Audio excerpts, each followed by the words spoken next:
Mahinga lang ako dahil nahilo. Sobra siguro kaikot-ikot. Kainit ng panahon eh. Hello mga kabsat, ayan, may nakita tayo dito habang tayo ay dumadaan sila tatay. Tatay, pwede po ba kayo ma-interview? Ayan guys, si tatay Ako si mga kabsat. Andresito Delgado, taga Bacoor, Cavite. Lipat lang ako rito dahil dito po namatay asawa ko. Namatay po.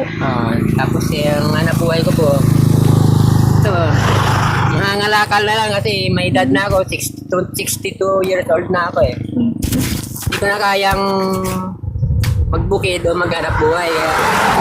Nangangalakal na lang po ako. Nangangalakal po.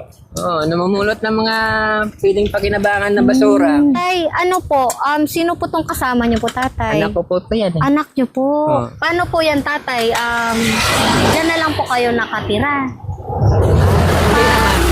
Paroling-rolling po kayo? Oo. Kung saan lang kami abutan ng gabi, doon na lang nila matutulog sa mga bangketa. Ganun po. Isa lang po yung anak niyo, tatay? Isa lang. Ilang taon na po kayo? 62 na ako eh. 62 po. Bali ito po, mga kakabsat yung Oo. sinasakyan nila tatay. Po ang mga kakabsat yung anak niya. Ilang taon na po to, tatay? Magsi-7 na yan eh. Kung saan daw po abutin sila tatay ng gabi, doon na lang doon na daw lang po kami sila. natutulog tulad ng mga waiting shed na yun na pag-aabang ng mga sasakyan. Doon na lang kami natutulog. Yung sinasakyan po nila tatay, ayan. Taga Bacoor, Cavite daw po siya. Nakapangasawa po siya dito sa Nueva Ecija. Ano, tatay? Oo. Cavite. Nasirahan ba ng bait yung unang asawa ko kasi namatay yung sa dinggi, yung dalawang anak ko. Opo. Sabay na pagitan lang namang isang linggo namatay sa dinggi. Hindi pa kasi na-discover yung gamot sa dinggi noon. Opo. Kaya sabi niya, magbakasyon kami rito sa Nueva Ecija kasi dito daw tahimik. Sinubukan kong mamasyal dito. Kahit na hindi ako marunong gumapas dahil may gapas panahon na yon, gumapas ako. Ngayon hindi na uso yung gapas, puro halimaw na po eh. Kaya wala naman kaming hanap buhay kung dito. Yan lang po yung Mulot-pulot na lang ng mapakinabangan na basura. Mga kalakal, tulad mga puti, plastic. Tapos hinihintay na lang namin na bibigyan kami ng mga kakilala namin ng mga gulay-gulay o ano dyan. Opo. Kaya ganito na lang ang trabaho namin. Ayan daw Paikot-ikot. po, mga kabsat, binibigyan daw po sila ng gulay-gulay.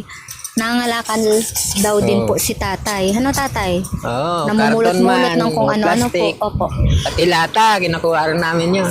Pati lata po. Kung makikita nyo po, mga kakabsat, dito po may si tatay, oh. May mga po siya, ayan. Karton. May mga karton siya dito, ayan. Tinatali niya dito. Dati kasi may kubo kami sa gitna ng bukid dahil nagsasaka ako. Ngayon, wala na. Ito na lang, nagro-rolling na lang kami ng mga kung anong mapulot namin na basura dyan. Saka kung saan kami abutin ng takip silim, doon na lang kami natutulog tulad sa bangkita. Bangketa po. Tulad ng mga waiting shed na yan na mag-aabang ng mga sasakyan. Puan doon na lang kami natutulog. Ano yung katawan ko eh. Hirap na po Kung kayo. sa payat na may edad pa. Yung paano po yung pagkain nyo, tatay? Kung saan na lang kami makakita ng mga kakilala doon, humihingi kami ng tulad ng masahing, bigas, o ulam. Tapos mga sira-sirang gulay na lang hindi na mabibili. Doon, binigyan na kami ng talong. Ewan ko kung mapakinabangan pa ito. Oo. Ayan, mga kakabsat, may talong si tatay po dito. Ayan po. Saan po nanggaling po yan, tatay? Ito kaya lang yuli sa tramo. Tramo Binigay tawag po, din eh. tatay. Binigay. Kung bibilhin ko po yan, tatay, magkano? Hindi naman mabibili yan kasi panat na eh. Panat na daw po, tatay? Panat, ha? Panat na. Patingin nga po. Mga Patingin nga po ng isa. Panat na nga panat po yung na. binigay kay tatay. Binigay nga sa amin. Sabi kung pwede pa raw, paubrahin, pero wala na eh. Masyado ng kung sana pa, lantang-lanta na eh. Panat na po. Ano, Oo. tatay? Parang pagkain na lang ito ng baboy eh. Tinanggap ko na lang din kasi binigay sa amin eh, nakakahiyang tanggihan. Opo. Okay lang kami kasi lalaki naman tong anak ko eh. Kaya kung saan kami abutin ng dilim, doon na lang kami nahiga. Doon na lang. Mahinga lang ako dahil nahihilo. Sobra siguro kaikot-ikot. Kainit ng panahon eh. Oo nga po, ang init po ngayon, tatay. Buti po, lumililim po kayo. Oo. Andito po sila, tatay, ngayon sa Ayun, may malaking puno po Ang kasi lugar na dito. ito, tinatawag nilang bypass road. Andito sila sa bypass. May Na puno mamahinga. ng mangga, tapos may akasya. Patingin po tatay yung mga laman ng puro daw Mga po kalakal daw yung Tayo nga. nila, ayan. Tanggalin natin upuan. Ayun. Ayun po yung mga kalakal nila, tatay. Ayun po. Yun lang ang hanap Ayan. buhay namin pangalakal. Tapos pagka nakaipon na, inadaan namin sa junk shop. Binibinta doon. Mga magkano po nabebentahan niyo, tatay? Minsan makakabinta kami ng 100. Pambili na lang doon ng bigas namin. Bigas po, opo. Ngayon po, mga magkano po kaya yan? Hindi pa ito mabibinta kasi Ay, kakunti pa lang eh. Mag-ipon ka pa, tatay? Oo, Ipunin mo pa? Ipunin ko pa ito. Okay po. Mga 2 araw siguro. Dalawang ito pa po. Sige po.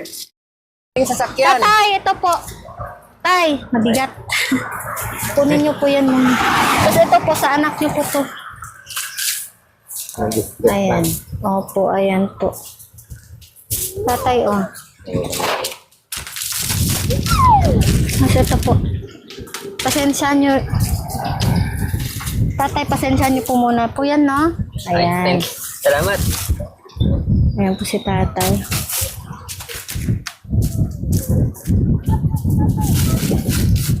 Si Lucana, maraming salamat po sa tulong mo sa akin. May malaking bagay po na makakaraos kami sa pang-araw-araw na ito. Maraming salamat ulit. Maraming salamat.